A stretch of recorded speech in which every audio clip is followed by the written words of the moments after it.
सप्तर्षियों के समझाने तथा मेरु आदि के कहने से पत्नी सहित हिमवान का शिव के पास अपनी पुत्री के विवाह का निश्चय करना तथा सप्तर्षियों का शिव के पास जा उन्हें सब बातें बताकर अपने धाम को जाना।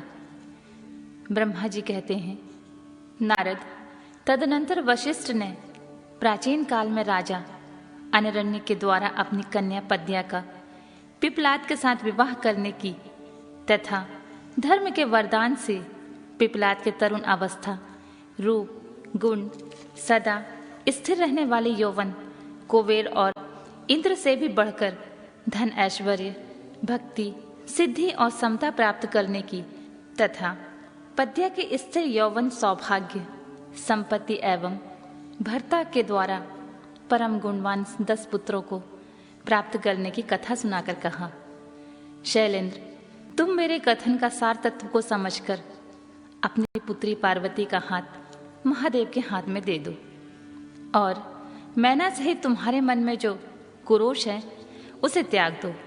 आज से 1 सप्ताह व्यतीत होने पर अत्यंत शुभ एवं दुर्लभ मुहूर्त आने वाला है। उस समय चंद्रमा लग्न के स्वामी होकर अपने पुत्र वधू के साथ लग्न में ही स्थित होंगे। उनका रोहिणी नक्षत्र के साथ योग होगा। चंद्रमा और तारे शुद्ध होंगे। मार्गशीर्ष मास के अंतर्गत संपूर्ण दोषों से रहित सोमवार को, जबकि लग्न पर संपूर्ण शुभ ग्रहों की दृष्टि होगी, पाप ग्रहों की दृष्टि नहीं होगी तथा बृहस्पति ऐसे स्थान पर स्थित होंगे जहां से वे उत्तम संतान और पति का सौभाग्य देने में समर्थ होंगे। ऐसे मुहूर्त में तुम अपनी कन्या मूल प्रकृति ईश्वरी जगदम्बा पार्वती को जगत पिता भगवान शिव के हाथ में देकर कृतार्थ हो जाओ। ऐसा कहकर ज्ञान शिरोमणि मुनिवर वशिष्ठ नाना प्रकार की लीला करने वाले भगवान शिव का स्मरण करके चुप हो गए। वशिष्ठ जी की बात सुनकर सेवकों और पत्नी सहित गिरिराज हिमालय बड़े विस्मित हुए दूसरे दूसरे पर्वतों से बोले। हिमालय ने कहा, गिरिराज मेरु, सहा, गंधमादन, मंदरांचल, मैनाक और विंध्याचल आदि पर्वतेश्वरों, आप सब लोग मेरी बात सुने। वशिष्ठ जी एक ऐसी बात कह रहे हैं, अब मुझे क्या करना चाहिए, इस बात का विचार करना है। आप लोग अपने मन से सब बातों का निर्णय करके जैसा ठीक समझे वैसा करें। हिमाचल की बात सुनकर सुमेरु पर्वत आती भली भांति निर्णय करके उनसे प्रसन्नता पूर्वक बोले, महाभाग, इस समय विचार करने से क्या लाभ।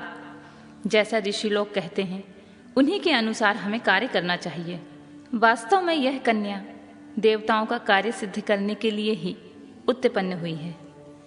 इसने शिव के लिए ही अवतार लिया है, इसलिए यह शिव को ही दी जानी चाहिए।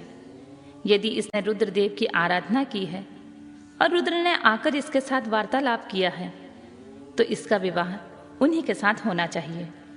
ब्रह्मा जी कहते हैं, नारद, उन मेरु आदि पर्वतों की यह बात सुनकर हिमालय बड़े प्रसन्न हुए और गिरजा भी मन ही मन हंसने लगी।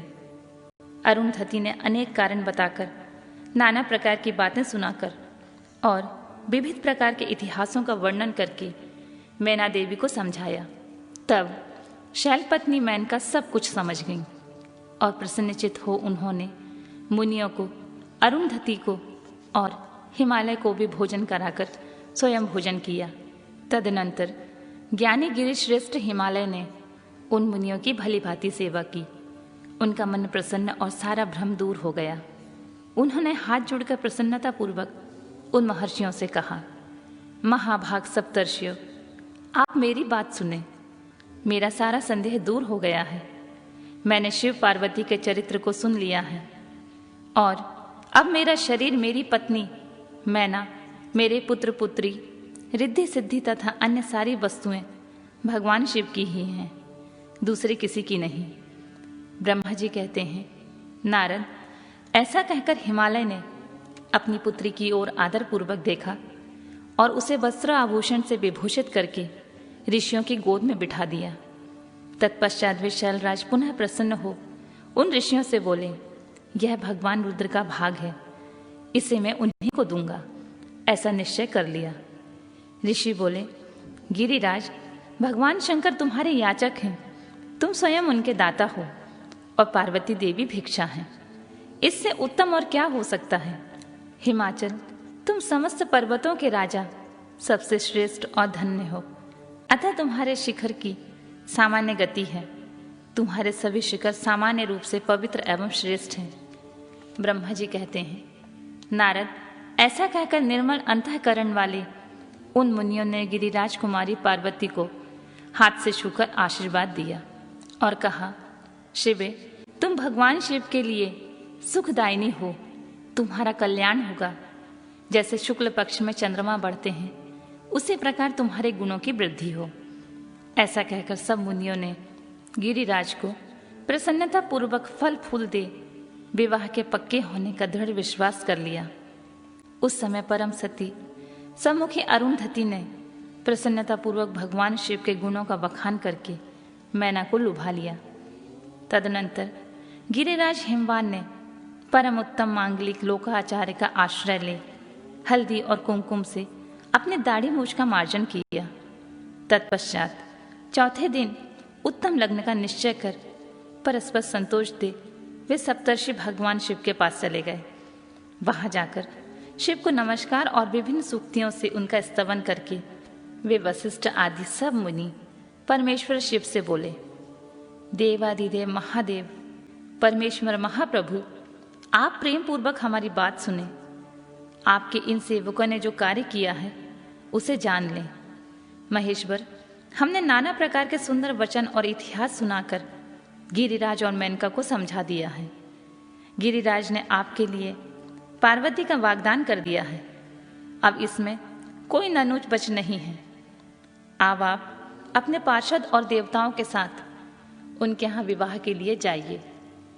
महादेव प्रभु, आप शीघ्र हिमालय के घर पधारिए और वेदोक्त रीति के अनुसार पार्वती का अपने लिए पारिग्रहण कीजिए।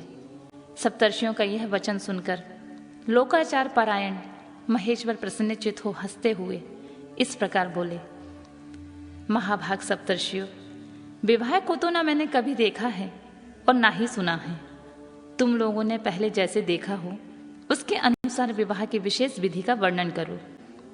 महेश्वर के उस लौकिक शुभ वचन को सुनकर वे ऋषि हंसते हुए देवादिदेव भगवान सदाशिव से बोले, प्रभु, आप पहले तो भगवान विष्णु को विशेषतः उनके पार्षदों सहित शीघ्र बुला लें।